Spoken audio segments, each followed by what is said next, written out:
C'était Thanksgiving, et il n'avait mis que 5 assiettes, pas 6. Je me suis arrêtée au bord de la salle à manger, laissant mon regard se poser sur la table. La même table que nous avions utilisée pendant des années. Ma place avait disparu. À sa place, un bol d'eucalyptus artificiel, une bougie en forme de W, et le silence. Ava est arrivée avec 20 minutes de retard, riant en entrant d'un pas assuré, vêtue d'un manteau de créateur et parlant d'une voix faite pour remplir la pièce. « Oh, Lena, dit-elle, assez fort pour que tout le monde entende. Tu restes fidèle à la simplicité, à ce que je vois. » Son ton rendait la remarque aussi tranchante que condescendante. Je me suis assise en face d'elle, sans un mot. Elle a régné sur le dîner comme une reine en son tribunal, racontant sa nouvelle promotion, comment son patron lui avait dit qu'elle était l'esprit le plus brillant de la salle. Maman rayonnait. Papa hochait la tête. Même mon oncle, celui qui oublie tous les anniversaires, lui a demandé sa carte professionnelle. Personne ne m'a posé la moindre question. Ni sur le long vol que j'avais pris pour venir. Ni sur le travail que je ne publiais pas en ligne. Pas même sur comment j'allais. À un moment, Ava s'est penchée vers moi, sa voix douce comme du sirop, mais assez acérée pour piquer. C'est plutôt mignon, cette façon que tu as de disparaître, comme une année sabbatique. Juste, qui dure depuis 5 ans. Des rires ont suivi. Personne ne les a arrêtés.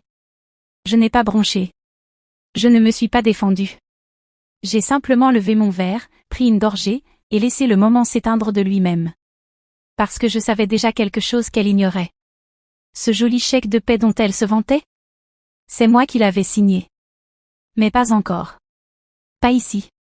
Laissez-les rire. Laissez-les me sous-estimer une fois de plus. Cela rendrait le silence plus assourdissant plus tard. Ils croient que je dérive, pas seulement entre 2 emplois, mais entre 2 choix.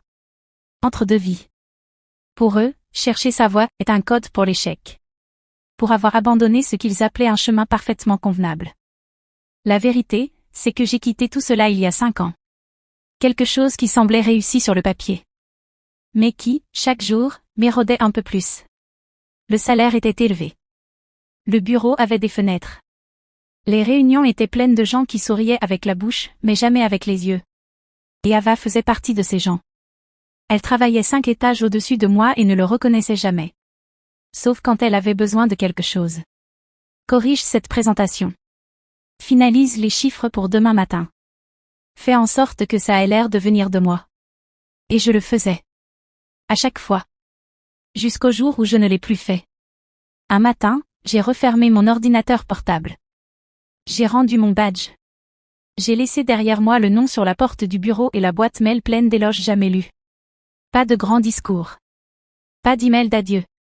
Juste une sortie nette, et une promesse silencieuse. Je recommencerai, selon mes propres termes. Avec le temps, j'ai construit quelque chose que personne n'avait vu venir. Un cabinet de conseil indépendant. Sobre et discret. Assez grand pour compter, mais assez petit pour rester caché. 3 sous-traitants. Aucun bureau. Des clients qui payaient à l'heure et ne demandaient jamais d'où je venais. Je n'en ai rien publié. Pas ajouté de titre à ma bio. Pas dit un mot à ma famille.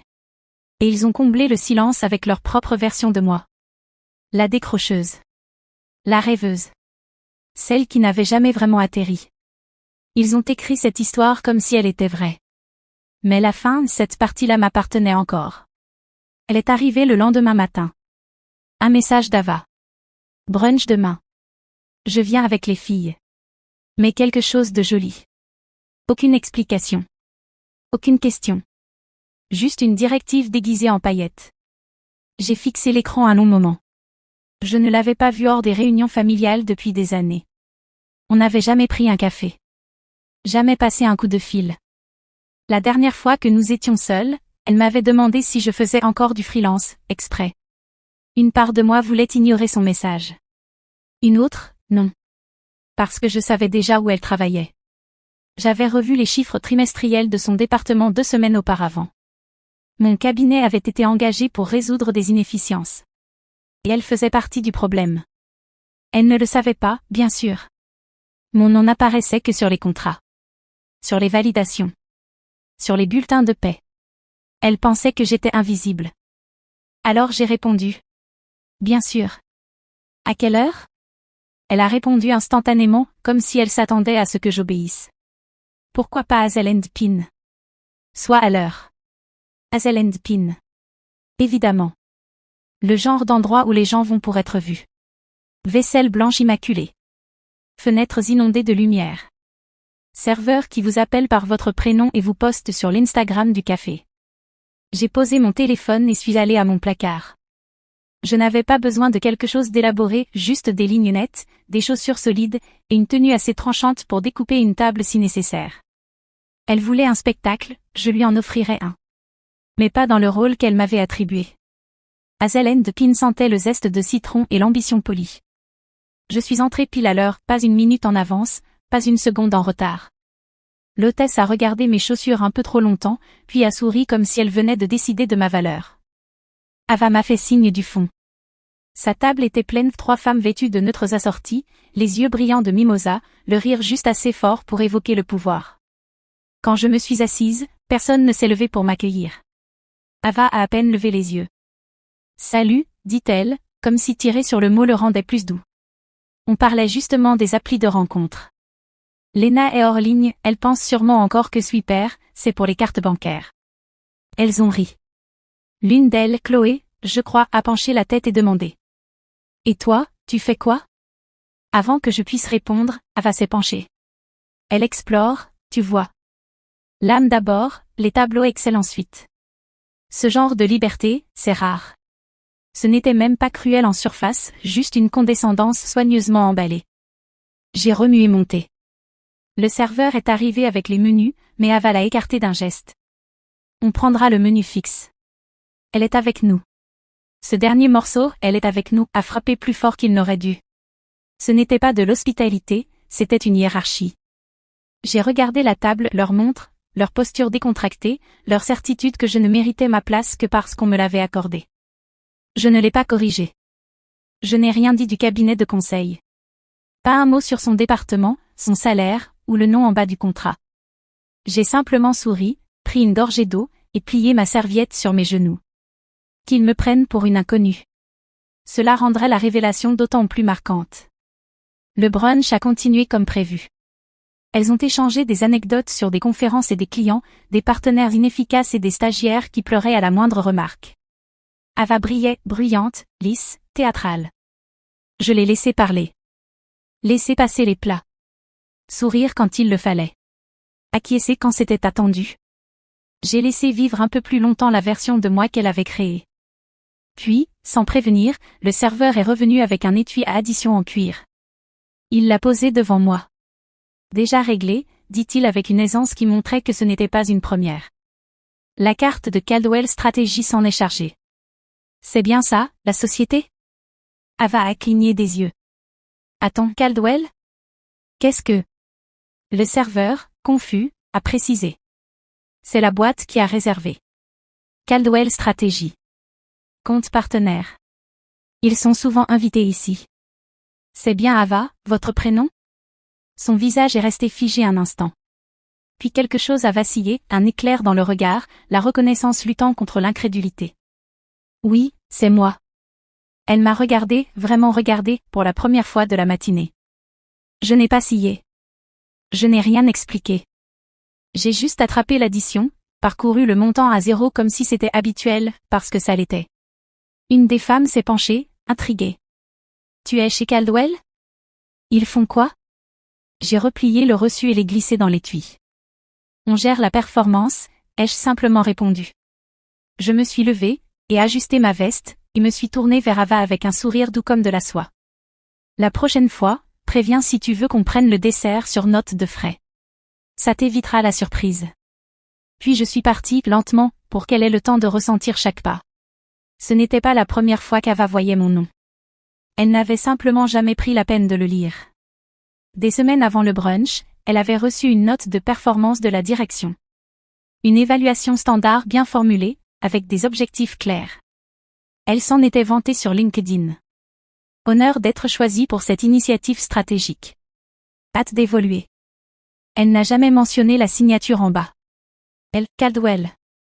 Associée. Elle était là, en gras, sur la lettre de mission de la société engagée pour analyser son département. Elle avait lu les points clés. Elle avait aimé la mise en page. Elle avait même cité une des phrases en réunion d'équipe. Mais la signature? Elle l'avait survolée parce qu'elle n'aurait jamais imaginé que Lena, la sœur qu'elle moquait pour ne pas avoir utilisé son diplôme, puisse être celle qui décidait de ses objectifs, de ses échéances, de sa prime. En bas du contrat. Les mêmes initiales. Le même nom. Lena Caldwell. Mais quand on passe des années à regarder quelqu'un de haut, on cesse de le voir clairement. On cesse d'imaginer qu'il puisse un jour nous devancer. Alors même quand elle l'a vu, elle ne l'a pas vraiment vu. Et maintenant, assise à une table qu'elle pensait posséder, me regardant m'éloigner sans élever la voix, elle a compris. Pas parce que je le lui ai dit, mais parce que la signature qu'elle avait ignorée venait de payer l'addition. Quand je me suis retournée vers la table, Ava souriait, trop grand, trop vite. Attends, tu travailles là-bas, dit-elle en riant, comme si c'était un malentendu dont on allait pouvoir rire ensemble. Sa voix était légère, mais ses mains disaient la vérité, l'une posée sur son téléphone, l'autre tripotant le bord de sa serviette, pliant, tirant, pliant encore. Je me suis rassise. Je ne travaille pas là-bas, ai-je dit. Je l'ai construit. La table est devenue silencieuse. Même le serveur, encore debout avec son plateau de verre vide, s'est figé, comme s'il avait perçu le changement d'atmosphère. Ava a cligné des yeux 2 fois. Chloé, celle au rouge à lèvres parfait, s'est penchée en avant. Attends, tu es Caldwell? Le cabinet de conseil? Ava, c'est bien ta société de paix, non? Ava a émis un son, à mi-chemin entre une toux et un rire, et n'a rien répondu. J'ai pris une gorgée de thé, lentement. Nous avons travaillé avec plusieurs départements, ai-je ajouté doucement. Mais la division tech, celle-là est personnelle. La femme en face de moi a écarquillé les yeux. La bouche d'Ava s'est ouverte, mais aucun son n'en est sorti. J'ai saisi ma pochette, vérifié mon téléphone et me suis levée. Mesdames, merci pour le brunch. Ava, toujours un plaisir. Je n'ai pas attendu de réponse. Je n'en avais pas besoin. Parce que le pouvoir ne résidait pas dans les mots, il était dans le silence. Dans la façon dont les rires s'étaient tus. Dans la manière dont personne ne l'avait comblé. Et alors que je m'éloignais, lentement, calmement, sans me retourner, je savais quelque chose qu'Ava venait à peine de comprendre. Le respect ne se prend pas. Il se rend. Elle a appelé ce soir-là. Pas tout de suite, pas dans le silence qui a suivi le brunch, mais des heures plus tard, bien après que le serveur ait débarrassé le dernier verre, après que le soleil ait disparu derrière les arbres et que les ombres aient rétréci le monde. Mon téléphone a vibré une fois, puis une deuxième. J'ai répondu à la 3e sonnerie, non pas parce que je lui devais quelque chose, mais parce que j'étais curieuse de la version de la vérité qu'elle allait tenter de raconter. Salut, a-t-elle dit. C'était bizarre, hein? Je n'ai pas répondu. J'ai laissé le silence s'installer. Je veux dire, je ne savais pas. Tu aurais pu dire quelque chose. On n'aurait pas, tu sais. Elle n'a pas dit, se moquer de toi. Elle n'a pas dit, traiter comme une blague. Elle n'a pas dit, humilier. Pourquoi tu ne nous as jamais dit ce que tu faisais, a-t-elle demandé. Sa voix plus basse maintenant, comme si le volume pouvait cacher l'intention. Je me suis appuyée contre le plan de travail, regardant les lumières de la ville clignoter à travers ma fenêtre. Vous n'écoutiez pas, ai-je dit. Vous étiez occupé à écrire l'histoire qui vous convenait. Silence. Puis, Lena, on peut dire que ça reste entre nous? Je veux dire, ça ne concerne pas vraiment les RH, non? Voilà. Pas de honte. Pas d'excuses. Juste de la peur. Pas que j'ai été effacée, mais qu'elle puisse maintenant en être tenue responsable. Je ne m'inquiéterai pas, ai-je dit. Le contrat parle de lui-même. Elle n'a pas répondu tout de suite. Peut-être pensait-elle que je bluffais. Peut-être avait-elle compris que non. Parce que pour la première fois depuis des années, je n'étais plus celle qui cherchait à être comprise. C'était elle. La prochaine fois que nous nous sommes vus, c'était à travers un écran. Je me suis connectée à la présentation de l'audit trimestriel 5 minutes en avance, comme toujours. La salle de réunion sur mon écran était vide. Mur propre. Chaises bien alignées. Une carafe d'eau intacte au centre de la table. Puis la caméra s'est allumée, et Ava est entrée. Elle ne m'a pas vue tout de suite. Elle parlait à quelqu'un hors champ, tenant un dossier en cuir comme s'il lui donnait de l'autorité. Puis elle a levé les yeux. A vu l'écran. A vu mon visage. Son sourire ne s'est pas brisé, pas immédiatement. Il s'est figé. A penché. puis a glissé un peu au coin. Commençons, ai-je dit, d'une voix calme. Cette session portera sur les dépenses de la division et la responsabilité sur le 3e trimestre. Personne d'autre dans la salle n'a parlé. J'ai cliqué sur la première diapositive, une analyse des inefficacités départementales. Le nom d'Ava est apparu 2 fois, une fois sous « en attente de révision », une fois sous « recommandation », « restructuration ». Je n'ai pas bronché. Je n'ai pas élevé la voix. Je me suis contenté de leur exposer les chiffres, les dépassements, les objectifs manqués, le silence là où le leadership aurait dû intervenir. Elle a pris des notes frénétiquement, comme si elle pouvait tout effacer à l'encre. Mais nous savions toutes les deux que les traces écrites étaient nettes. À la fin, le directeur m'a remercié. L'un des associés a hoché la tête et demandé s'il fallait escalader. J'ai souri. Pas d'escalade. Juste de la documentation. C'est à ce moment-là qu'Ava a compris quelque chose qu'aucune table de brunch ne lui avait jamais appris. Ce n'était pas personnel. C'était professionnel. Et dans cette salle, sous ces lumières, avec ma signature déjà sur le dossier. Elle n'était pas ma sœur. Elle était mon sujet. Ça s'est fait discrètement. Pas d'annonce. Pas de voix élevée. Juste une note de service. Ava a été placée sous révision dans l'attente d'un audit complémentaire. Les mots étaient neutres, presque cliniques. Quelques lignes sur l'évaluation procédurale, la supervision départementale, le non-respect des seuils internes. Mais je savais ce que cela signifiait. Sa promotion était gelée. Ses autorisations de voyage révoquées. Accès restreint jusqu'à nouvel ordre. Son agenda, autrefois rempli d'appels et d'ateliers de leadership, a commencé à se vider. Elle a envoyé un message. C'est toi qui fais ça? Je n'ai pas répondu, parce que ce n'était pas une vengeance, c'était une réponse. Elle avait joué un rôle dans un système qui partait du principe que certaines personnes ne comptaient pas, qui effaçait les travailleurs silencieux, qui récompensait la performance plutôt que la contribution, le bruit plutôt que la valeur. Et maintenant, ce système l'observait. Elle a commencé à arriver plus tôt, à repartir plus tard, à revérifier des choses qu'elle jugeait autrefois en dessous d'elle. Mais c'était trop tard parce que les emails avaient déjà été extraits. Les rapports déjà analysés. Et la personne tenant le miroir face à ses décisions n'avait plus besoin de se justifier. Lors du prochain comité de direction, j'étais listée comme auditrice externe. Elle n'a pas parlé de toute la réunion. Je me suis déconnectée avant la fin. Et dans ce silence, celui qui suit une révélation, pas une accusation. J'ai compris quelque chose de simple. Je n'avais pas besoin qu'elle tombe. J'avais juste besoin qu'elle voie où elle se tenait. Pas d'applaudissements. Pas de triomphe. Juste des conséquences. Je ne suis pas retournée au bureau. Il n'y avait plus rien là-bas dont j'avais besoin. Le dernier rapport d'audit est parti un vendredi. Je l'ai signé depuis un café ensoleillé à 2 heures de la ville. Là où personne ne connaissait mon nom. Et où la serveuse m'appelait madame. Avec douceur.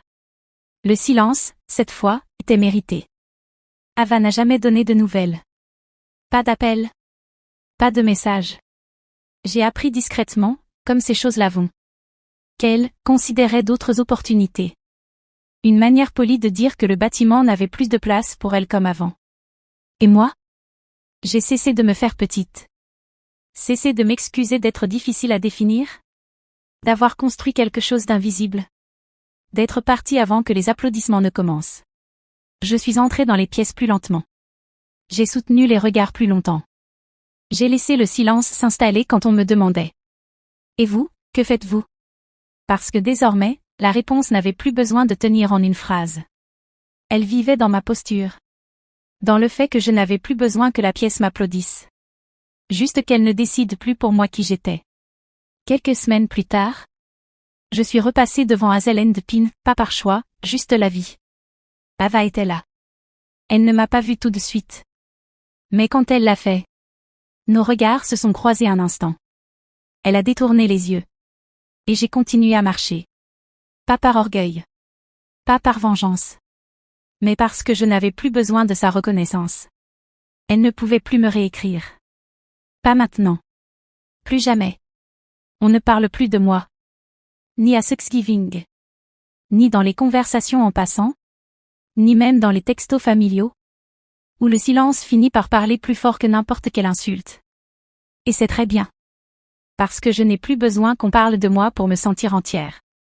J'ai compris que la revanche ne vient pas toujours dans de grandes scènes ou de plates excuses. Parfois, elle arrive en silence. Dans l'équilibre d'une salle apaisée. Dans le regard que quelqu'un vous lance. Quand il comprend enfin. Qui vous avez toujours été. Je n'ai pas besoin qu'Ava me dise pardon. Elle a déjà tout dit. Quand elle s'est tue. Et je n'ai pas eu besoin que l'entreprise la licencie. Ils n'en ont pas eu besoin. Elle s'est elle-même exclue d'un pouvoir. Qui n'était jamais bâti pour durer. Quant à moi. Je suis repartie avec quelque chose qu'elle ne pourra jamais m'enlever. Ma propre définition. Mon propre nom, signé sans hésitation. Ma propre présence, plus jamais expliquée. Plus jamais effacée. Je n'ai pas eu besoin de crier. Pas eu besoin de gagner. J'ai juste cessé de jouer le rôle qu'ils avaient écrit pour moi. Ils ont ri au brunch. J'ai signé l'addition. Et je suis partie, en paix.